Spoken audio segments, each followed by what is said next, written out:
As holy seasons for Nigeria's two largest religious groups draw near to an end, aspiring candidates have begun to turn their attention away from piety to politics. Yesterday, Sunday, saw members of the opposition storm Bauchi and Kano states. Governor of Oyo State made his first stop in Bauchi State, flanked by Senator Seriake Dixon, where he made the declaration that any politician working for FCT Minister Nyesom Wike is working for President Tinubu's re-election. I was in a meeting with Wike and Mr. President, and he promised to hold PDP for Mr. President towards 2027. So, anyone dealing with Wike and his group, in any guise, what it means is you have also agreed to support President Tinubu for 2027.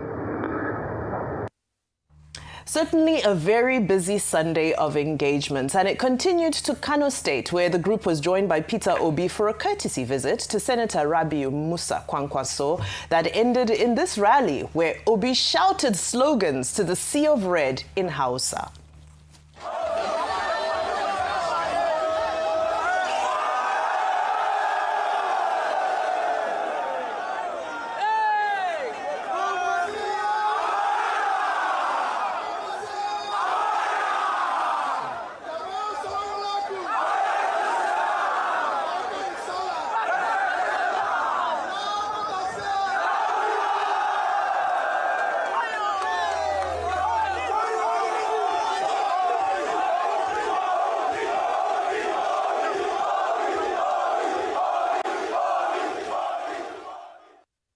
I know a lot of people were quite amused and impressed to see him speaking Hausa, and the translation I got, one of the statements he said was Ina Matasa, which is Hausa for where are the masses, and they answered and they said we are here, we are here.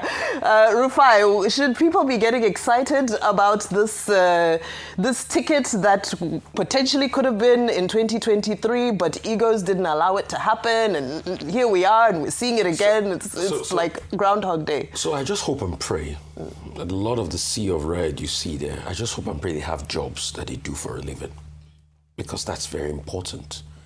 In a country where unemployment numbers, we hardly get the details. They have changed the way they calculate unemployment numbers. The last time they said it's about 5%, but before they changed the parameter, it was over 30-something%. That's what I'm more concerned about. Secondly, as regards excitement, politicians will do alliances, but like I said this morning, it looks too late in the day for me as regards alliances, because now things are very difficult. Electoral laws have been able to clamp people. In a scenario where Obi doesn't emerge from ADC, the Obi at Alliance, Kwankwaso Alliance might just be another mirage. And this will have been better 2023. So the question is, what was different then? Then they felt they could do it alone. They had interests. So they felt, I am the man.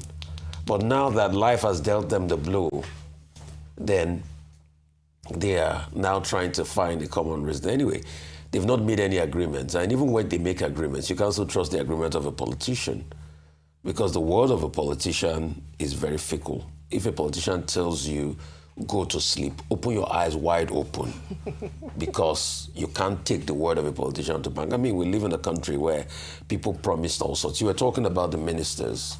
I mean, and you see the ministers that are going, that they are speculated to seek positions.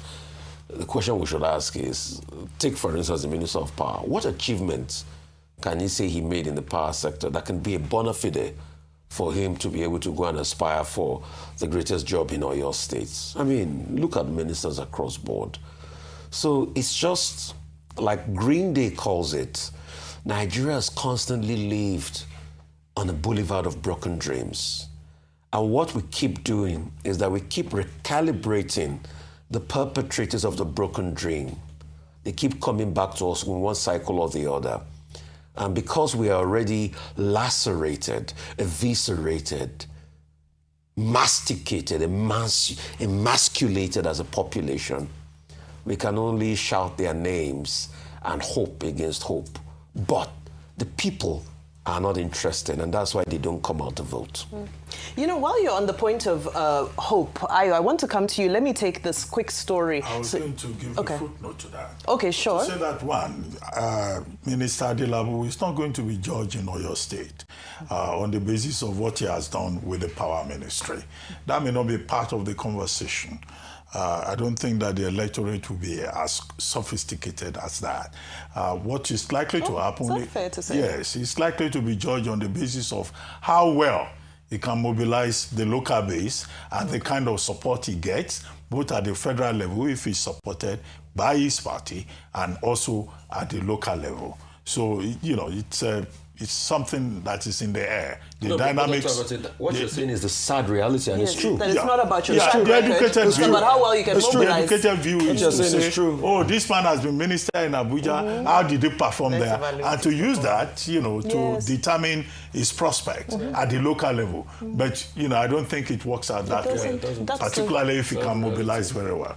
And then the second point about Kano, Seyi Makinde going there, Mr. Peter Obi also going there.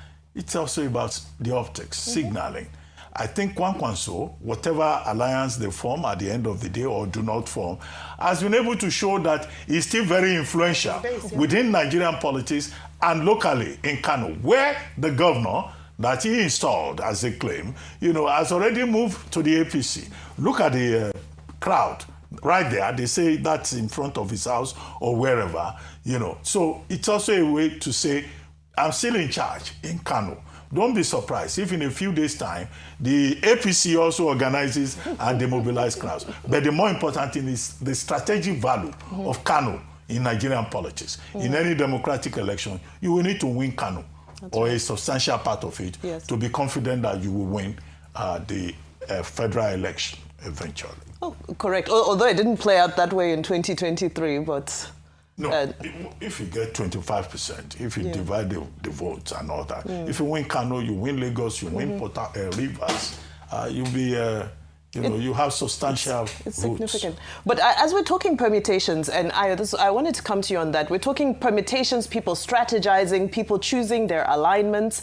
Let's go to PDP, where we know that the numbers in the Senate dwindled from 37 to a mere 6, where Senator Natasha Akpoti-Uduaghan of Kogi Central has encouraged her counterparts who crossed the floor to APC to return to the PDP, as according to her, she has heard the loud whispers that the grass is not greener and that those who were promised automatic tickets are now finding that it may not happen. Like, why are you leaving the party? They will mention the leadership crisis. So I'm saying this to my colleagues who have the count. Trust me, it's not greener on the other side. So you are all welcome back to the PDP. And I say this boldly to you because I have heard the loud whispers that many of them who were promised automatic tickets upon their day campaign will no longer get this ticket. But if you all come back to the PDP, it won't be bad if we have the majority in 2027 elections. She's so charming. Well, this took place at the inauguration of the PDP National Convention Committee by the Wike-backed faction of the PDP. So, this is why I wanted to come to you, because on one hand, Seyi Makinde is saying anybody working with Wike is working for the president, and we have Senator Natasha saying, come back to Wike's PDP. So, where does she stand in all of this? This is politics. Anything can happen. No, she didn't. She didn't mention this was his faction. This is a faction. She's aligning with Wike's faction. INEC-endorsed faction. And she's also talking about their convention, which is Wike's backed factions convention. So she's in that party. I said it earlier that there is some merit to what Governor Seyi Makinde said with regards to Enon aligning, because he himself has admitted that he was in a closed-door meeting with the president and FCT Minister Wike when he said he was going to hold the PDP so that the president emerges as the party, candidate, at least at presidential level. And so I can understand where he's coming from. Now, Senator Natasha Akpoti-Uduaghan, what she's also said to has merit, because we've already been speaking about the implosion or potential implosion in the APC based on the number of interests in states. You already talked about some of them this morning for potential candidates. In In Bauchi State, for instance, we have 2 APC strong members who are vying for the position. We've talked about states where the governors have defected, and we have, certain interest in that particular state. So she's absolutely right. But the truth is that many of these political figures don't have a lot of options, because if it's not the APC, where else? I hear her talking about the PDP. The PDP is currently in a state of higi-haga, if I can use that word. It's in a state of we don't understand where they're going, and it seems like the party or the faction that has their house together to a certain extent is working in the interest of the APC. So it's still PDAPC. So at the end of the day, what do you want them to do? What we have said is that where there's, where their interests aligned, even when they don't get their ticket, they'll be compensated one way or the other, and perhaps that's what they're looking forward to, that they'd rather go with this party, even though it's not settled, but there'll be some form of power, in that regard. It's just political calculations as to which would best favor their political interests.